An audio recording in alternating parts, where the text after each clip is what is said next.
sa boat. Sabi 10. Eh, hindi pala 10. 10 siguro sa yung bangbook. Enjoy the tour. Thank you. Okay. Parang 45. It's okay, open naman. Di ba?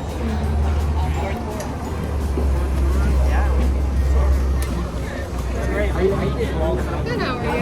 you.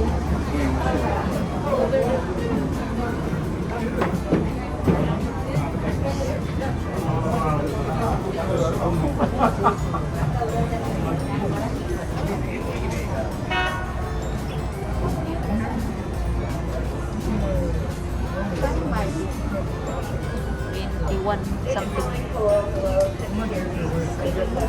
Huh? 21.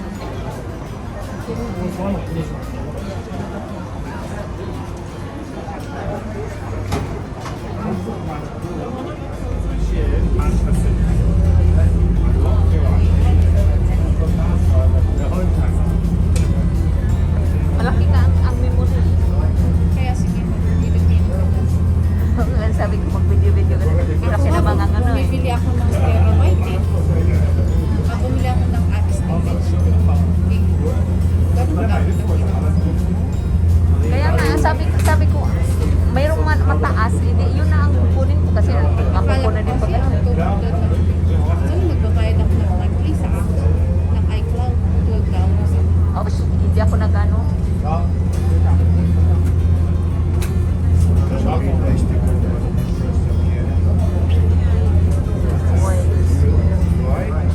Yeah. Lower.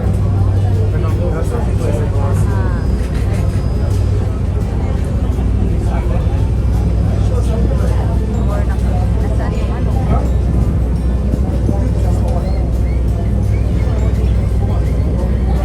Ilang yung driver.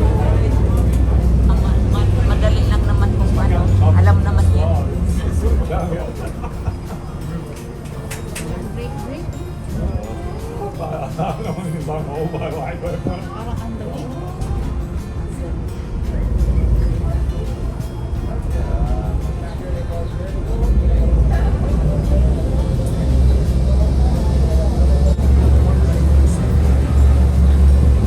At saka yung mga ano, sabi ng taxi water. Mayroon pala taxi water. Yan yata yung Oo, taxi water.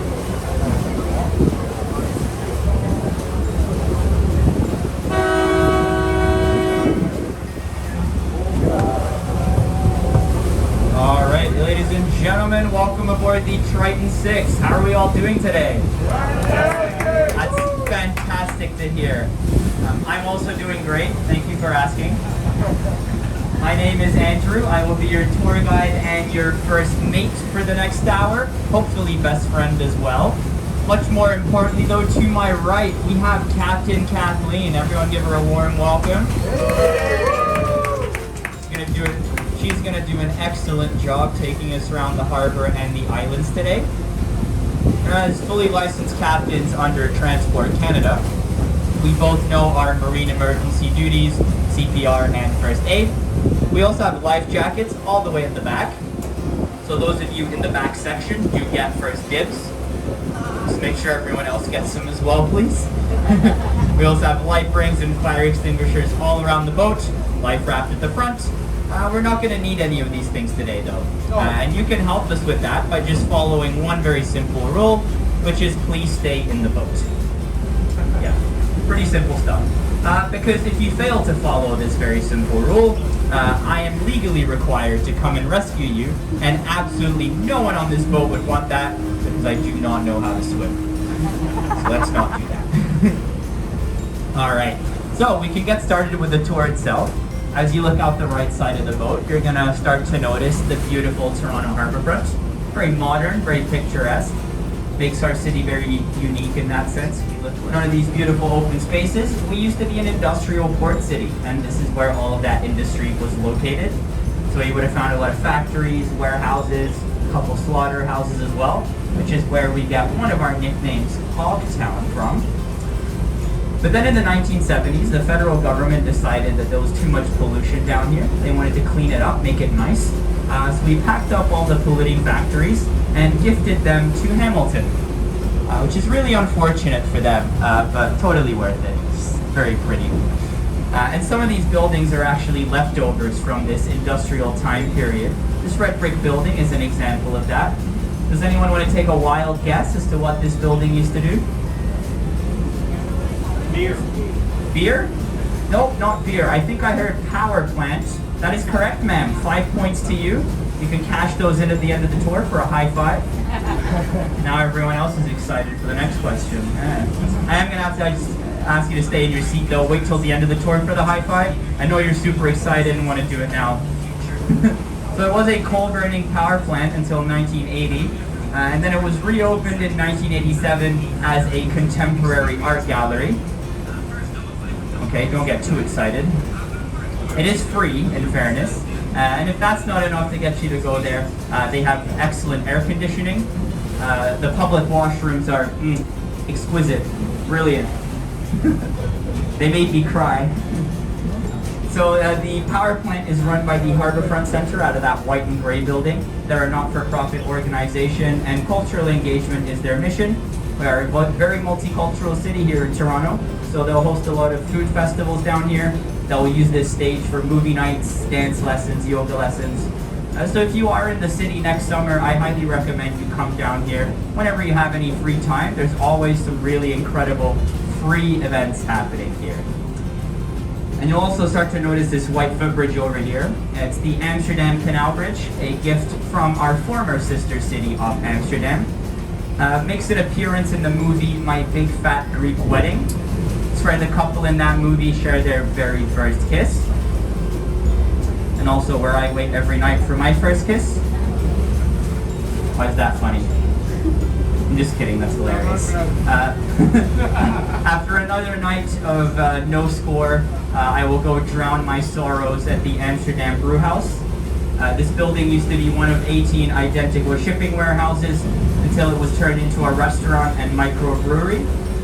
So all the beers you find there are either made on site or at their downtown brewing location. I highly recommend you guys check out the brew house. The food is excellent. The beer is even better. Just make sure if you are going to try the beers, maybe don't try every single one of them in one go, or you'll definitely end up at the next door neighbors at the police.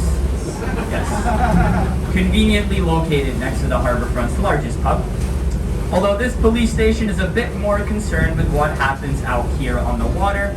Closest Coast Guard station is 3 hours away, so not great response time. That's why we have the local police to pick up the slack. It's not a very glamorous job though. No high-speed boat chases here, guys.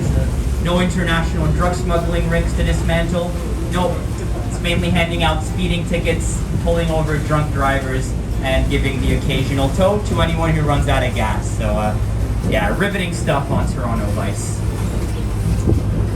Anyway, any tour of Toronto would be woefully incomplete without at least mentioning the CN Tower. So now that I've mentioned it, we can move on. For those of you who are hoping to hear more about the tower, we'll get back to it later in the tour when we can see the whole thing. For now, we can talk about its shorter and chubbier neighbor to the left, the Rogers Centre. Can anyone tell me the original name of that stadium? Oh, that was a two-way tie. All right, you got 10 points, ma'am. She is in the lead. 2 high fives. You want to go like 2 like this or double together? Yeah, there we go. And 5 points to you as well, sir. Very well done. So it was called the Sky Dome until 2005. As you can see, the roof does slide back, revealing the playing field to the sky. This is actually the world's first successful retractable roof stadium. I do have to say successful, because Montreal, of all places, built one before we did. The only issue with theirs is it broke the first time. Never closed again. This one, however, does open and close. And it is, of course, home to the Toronto Blue Jays, who just returned on Friday after spending a year in Buffalo due to the pandemic. It's really good to have them back. And who knows, they might even make the playoffs this year. Let's go. Anyway, everything you've seen so far is courtesy of that 1970s revitalization project that the federal government decided to undertake. But also an interesting thing I want to point out is that everything you've seen so far is built on artificial land. It may not seem like it on a map, but Toronto does have direct access to the ocean. You can sail out the Lake Ontario at the very eastern end by sailing up the St. Lawrence Seaway and then out into the Gulf, which leads to the ocean. And so when we were still a port city, the harbor was too shallow to accommodate large ocean-going vessels. So we dug up the dirt through a process called dredging to make it deeper, and dumped all the dirt over there. If you guys are familiar with Front Street, it's where Union Station is, Royal York Hotel, that used to be called Waterfront Street, because that was the original waterfront. It's about a kilometer inland from where it is today. And just for context, the Rogers Center, the CN Tower, the place where you got on the boat, all of that is artificial land. And dredging is the same process we used to build this island out on the right. This is the only man-made of the 15 Toronto islands. It's called Airport Island. I'll give you one guess as to why that is. It's home to Billy Bishop Toronto City Airport. And when this was built in the 1930s, it was supposed to be Toronto's main and only airport. I cannot stress enough how small of a city we were until the 70s. That's when the banks moved here from Montreal. And obviously where the money goes, the people follow. We experienced a population boom, and by the 80s we became a larger city than Montreal. But until that point, we were much smaller. Much smaller, much less important. Just another industrial port city, so this airport was plenty. But today, obviously, we have Toronto Pearson because of how big we are. You'll notice, though, that our captain isn't taking us directly to Hanlon's Point. He's very skillfully navigating us around the outside of these white buoys. See, the runway here is only 1,200 meters long, which means when the planes are coming in for landing, they're basically skimming across the water right before they hit the runway. And for that reason, you wouldn't want any boats anywhere near the runway. We did unfortunately have to learn this the hard way in 1940. At that point, the airport was actually being used to train Norwegian pilots. They'd escaped their country when the Germans invaded, and they came here to learn how to fly so they could go back to Europe and help liberate their country. It was a very foggy day when two of these Norwegian pilots were coming back from a training exercise. They made their final approach for the runway. They saw a set of lights and thought, those must be the runway lights. Unfortunately for them, those were actually the navigation lights for one of our public ferries, the Sam McBride. And they hit the top of the ferry, killing both pilots. But luckily no one on the ferry was injured. And in fact, the Sam McBride is right over there. It's making its way over to the islands right now. It just left the city side. Doing just fine, as you can see. Anyway, as we approach the Toronto Islands now, I want to tell you a little bit about their history. If you look out the left side of the boat, off in the distance, you'll see a red building, kind of where that container ship is. That's where the Eastern Gap is. You can sail through it to get back out into the lake. But until 1858, that did not exist. The Toronto Islands were a peninsula up until that point, and a very sacred peninsula to the original inhabitants of the area, the Michis-Anishinaabe. They were sacred for two main reasons. First of all, they believed that the peninsula had spiritual healing powers. They would leave their wounded there to recover. But more importantly, the most important food source for the Anishinaabe were migrating salmon.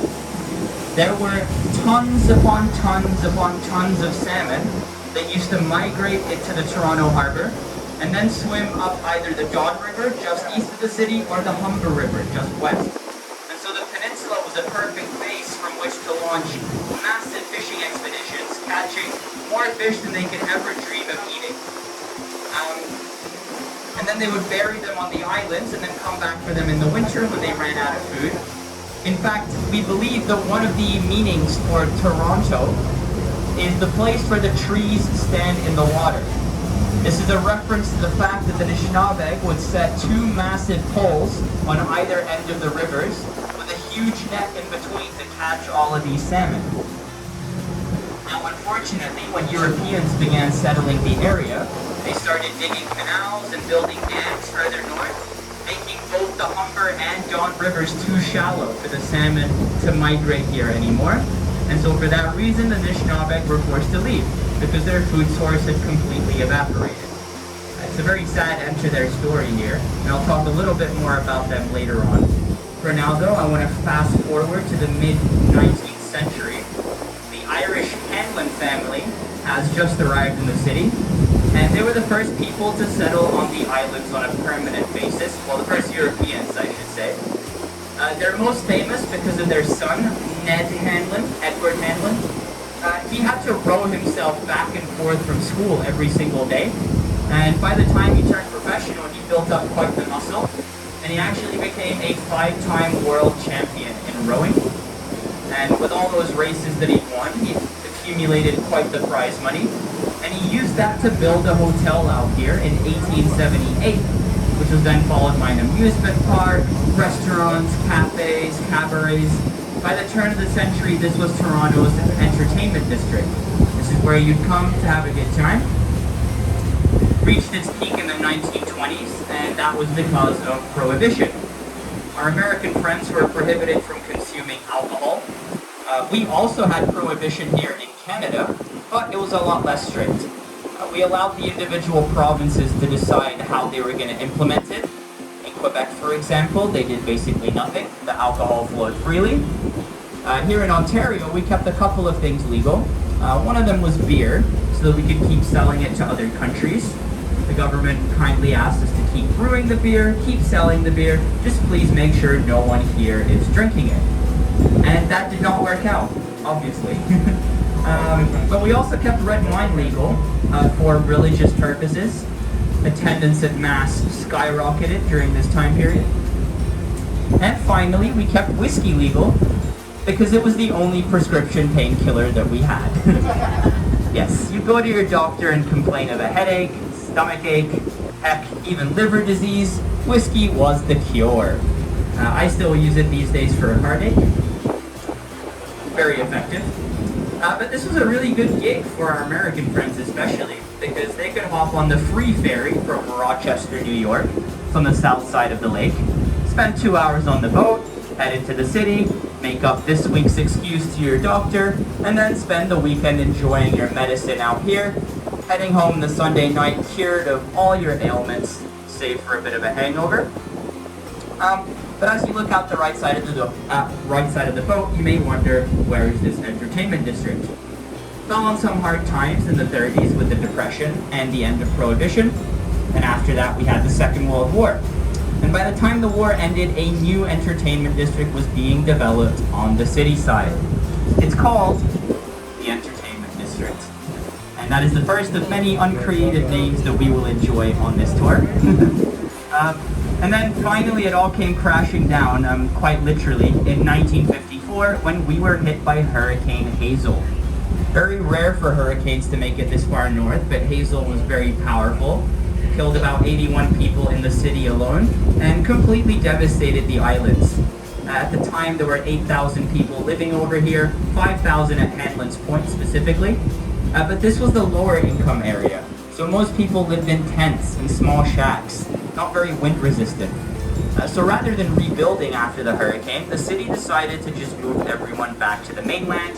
The intention was to turn this into wildlife habitat, completely off limits to human activity. So if you look out the left side of the boat, you'll see what a great job we did. Here we have some wild yachts in their natural habitat, currently resting. So this is the Island Yacht Club, yet another creative name. Although they save their creativity for the names of their boats, they do have a bit of a tradition here of making the names of their boats a pun based on whatever job the owner of the boat does. So, for example, there's a boat here called the Stress Free. That was owned by a divorce attorney. There's a gentleman who works at the LCBO. That's where we get our alcohol from. He named his boat the Cirrhosis of the River. Kind of morbid, but it still works. And then my personal favorite. Hanlon's Point is beautiful park space today. Really not much to do out here except go for a walk, bike ride, maybe have a picnic. Of course, the main attraction out here is the beach on the other side, and that's because